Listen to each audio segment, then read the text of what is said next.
はい、ありがとうございました。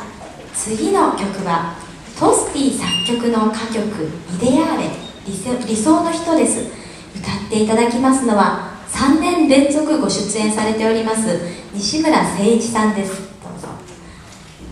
毎年カンツォーネカフェのコンサートでは圧倒的な声量で素晴らしい歌を聴か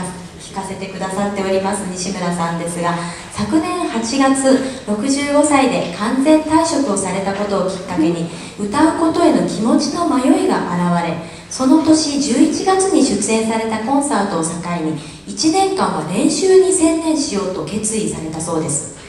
ところが今年8月の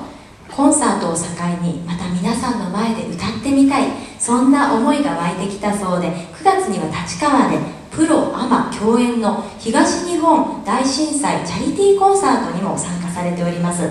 トスティの歌曲を何曲かレパートリーにされている西村さんですが、陶酔的なメロディーにあふれるトスティの歌曲の中で、この「イデアーレ」は端正なメロディーと情熱的な言葉がとても印象的だったため、今回歌われることにしたそうです。それでは歌っていただきます。西村誠一さんで「理想の人」。